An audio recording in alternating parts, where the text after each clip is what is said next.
அழகான ஒரு மேடை, அது உங்களுக்கு பார்த்தாலே தெரியும். ஸோ இவங்க எல்லாரு கூடயும் நான் ஒர்க் பண்ணியிருக்கேன்னு நினைக்கும் போது எனக்கு ரொம்ப சந்தோஷமா இருக்கு. அந்த அழகு படத்துலையும் அப்படியே வந்து நம்ம கேம்மேக் வந்து கேப்சர் பண்ணியிருக்காரு. ஒவ்வொருத்தருடைய எக்ஸ்பிரஷனையும் ஒவ்வொருத்தருடைய எமோஷனையும் அவ்வளோ அழகாக கேப்சர் பண்ணியிருக்காரு.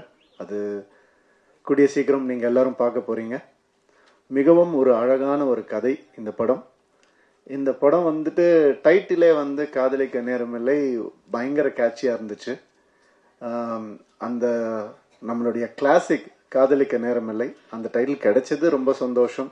அதை எல்லாரும் அப்ரூவ் பண்ணது, இந்த கதைக்கு அது பொருந்துமான்னு நினைக்கும் போது அப்படியே அருமையாக பொருந்திருந்துச்சு. ஸோ அதுவே ஒரு பெரிய கிஃப்ட் எங்களுக்கு. இந்த டைட்டிலை செலக்ட் பண்ணுறதுக்கு முதல்ல ஹீரோக்கு தான் தேங்க் பண்ணணும். அண்ட் டைட்டில் கூட விட்டுட்டாங்க. அது என்ன நித்யா மேனன் முதல்ல, அப்புறமா ஜெயம் ரவி. அதுதான் முதல்ல ஒரு கேள்வியாக இருந்தது.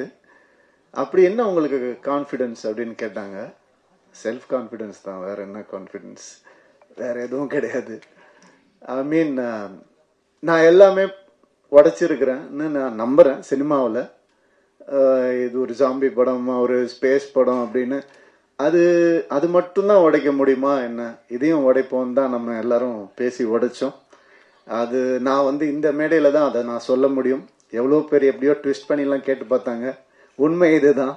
அண்ட் இந்த ஒரு விஷயம் மாறி இருக்கு அப்படின்னு நினைக்கும் போது எனக்கு பர்சனலா ஆஸ் அ ஹியூமனா, ஆக்டர்லாம் விட்டுருங்க, ஆஸ் அ ஹியூமனா எனக்கு ரொம்ப சந்தோஷமா இருக்கு.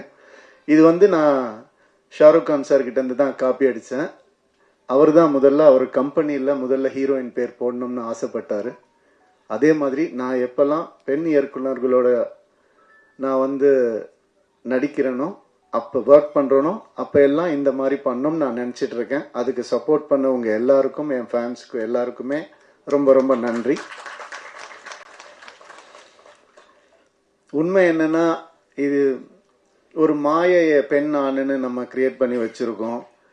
பெண் இல்லாம ஆணுக்கு அர்த்தம் இல்லை, ஆண் இல்லாம பெண்ணுக்கும் அர்த்தம் இல்லை.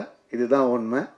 இதே மாதிரி தான் எல்லாமே, பிளாக் ஒயிட் எது எடுத்துக்கிட்டாலும் அந்த ஆப்போசிட் மீனிங் இருந்தால் மட்டும்தான் அது மீனிங்காகவே ஃபார்ம் ஆகும். ஸோ அந்த ஒரு வகையில் வந்துட்டு ரொம்ப நல்ல விஷயம் நடந்திருக்குன்னு நான் நினைக்கிறேன். அண்ட் எனக்கு இப்போ நான் எல்லார பற்றியும் பேசியிருக்கேன், நிறைய பேசியிருக்கேன். என்னை பற்றி கொஞ்சம் பேசலான்னு இன்னைக்கு ஒரு முடிவுக்கு வந்து இருக்கிறேன். யாரும் தப்பா எடுத்துக்க வேண்டாம், இந்த நேரத்தை அதுக்கு யூஸ் பண்ணலான்னு. ஏன்னா என்னுடைய கெரியர்லயோ லைஃப்லயோ இது ஒரு முக்கியமான டைமா நான் பாக்குறேன்.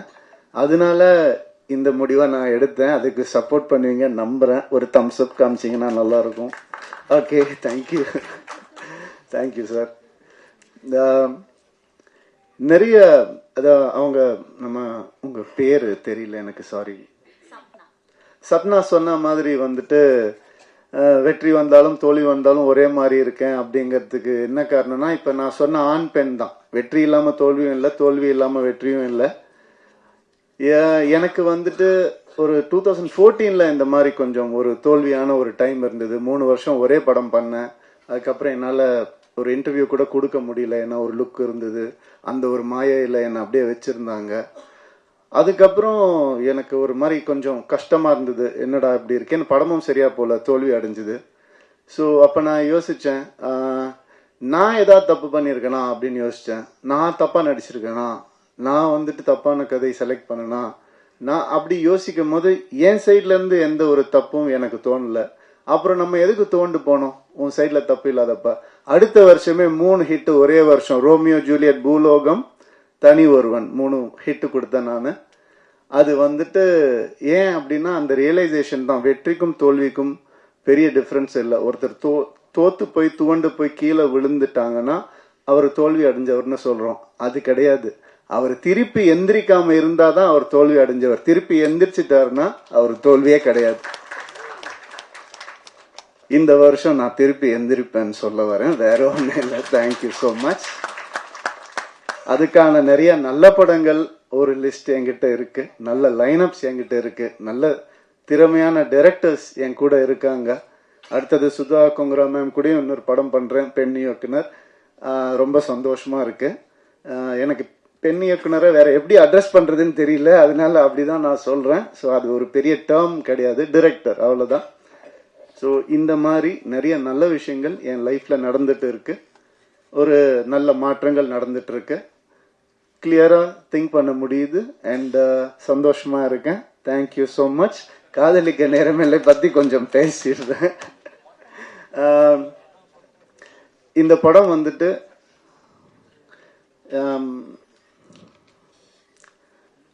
பாலச்சந்தர் சார் எப்படி அவருடைய ஈரால நிறைய விஷயங்களை உடைச்சு புதுசா எந்த நெருடலும் இல்லாம காமிச்சாரோ அந்த மாதிரி கிரு வந்துட்டு இந்த படத்தை ஆஸ் அ ஃபீமேலா அவங்க பண்ணியிருக்காங்க.